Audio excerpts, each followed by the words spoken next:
The Stockdale family seemed to have it all. They were beautiful, talented, and radiated an aura of wholesome charm. Their voices, perfectly blended in four-part harmony, filled the pews of their local church every Sunday. The family patriarch, Thomas, was a renowned gospel singer with a booming baritone that resonated with audiences nationwide. His wife, Eleanor, provided a soothing alto, her eyes often closed as if lost in the divine. Their children, 18-year-old Sarah and 16-year-old David, completed the ensemble with their youthful soprano and tenor. The Stockdales weren't just a family, they were a brand, a beacon of faith and unity in a world that often felt fractured and chaotic. Their home, a sprawling Victorian manor on the outskirts of town, was often filled with the sounds of music. Sarah, a piano prodigy, would spend hours practicing intricate compositions, her fingers dancing across the keys with effortless grace. David, blessed with his father's charisma and a natural talent for the guitar, dreamed of one day forming a Christian rock band. The family's public image was carefully curated, a tapestry woven from threads of faith, family, and of course, music. They were the embodiment of the American dream, a testament to the power of hard work, dedication, and unwavering belief. Their performances weren't confined to the church walls.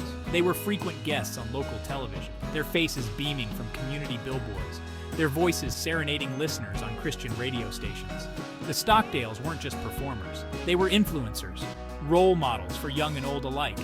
Their music offered solace, their message resonated with hope, and their seemingly idyllic family life provided a comforting illusion of perfection.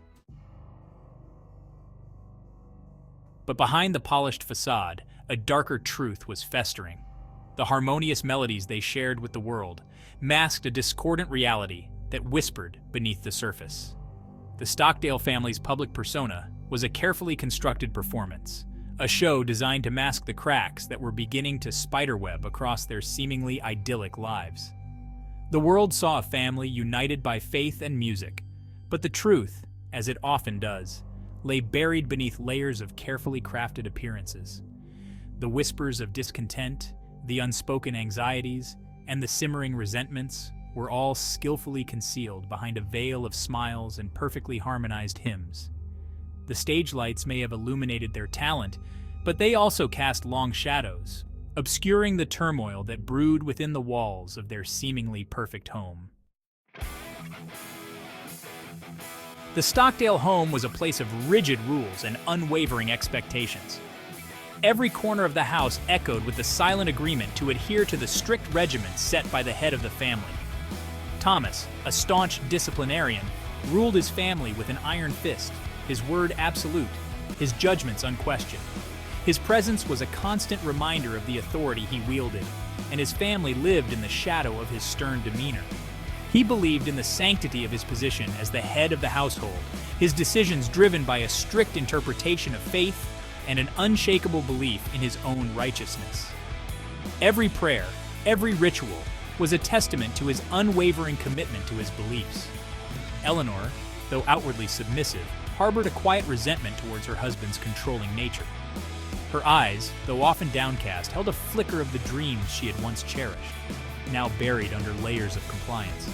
She had long since surrendered her own aspirations, her dreams sacrificed at the altar of her husband's ambitions and the demands of their carefully constructed family image.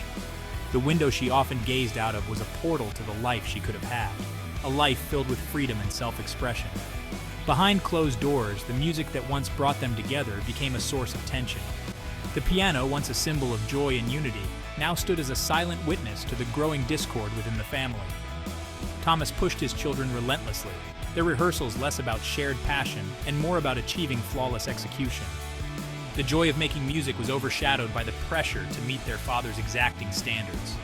Every note, every inflection, every breath was scrutinized, any deviation from his exacting standards met with swift and often harsh criticism.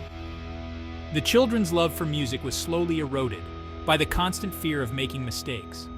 Sarah, once a carefree spirit who found joy in the spontaneity of improvisation, began to resent the piano, her once beloved instrument now a symbol of her father's suffocating control. The melodies that once flowed freely from her fingers now felt like chains binding her to her father's will. David, eager to please his father but yearning for autonomy, found himself increasingly at odds with the expectations placed upon him. The struggle between his desire for independence and his need for approval created a constant inner turmoil. Their social interactions were closely monitored, their friendships vetted, their access to the outside world carefully controlled. Every friend, every conversation was scrutinized to ensure it aligned with Thomas's rigid standards. Thomas, convinced of the corrupting influence of secular society, shielded his children from anything he deemed a threat to their moral purity. The outside world was painted as a place of danger and temptation, to be avoided at all costs. Television was forbidden, internet access severely restricted, their exposure to popular culture limited to the carefully curated content deemed acceptable by their father. The children grew up in a bubble, their understanding of the world shaped by the narrow lens of their father's beliefs.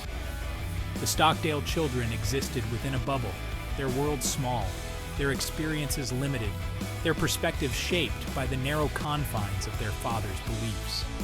The walls of their home, both physical and metaphorical, kept them isolated from the broader world.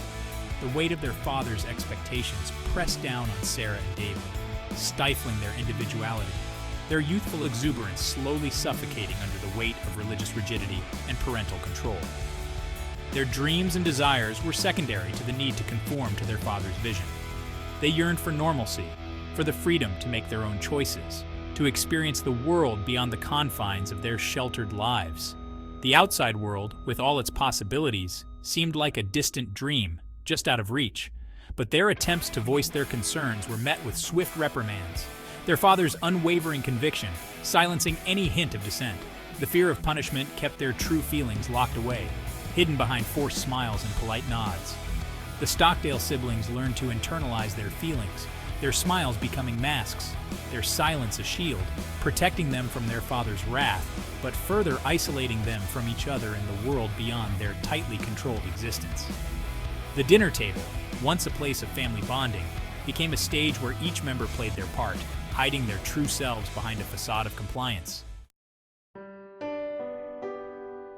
The news of the tragedy sent shockwaves through the community. Neighbors and friends who thought they knew the Stockdale family found themselves grappling with disbelief and sorrow. This devastating event brings to light the often overlooked issue of mental health in rural communities. It's a stark reminder that mental illness can remain hidden, even among those who appear to be the most stable and happy.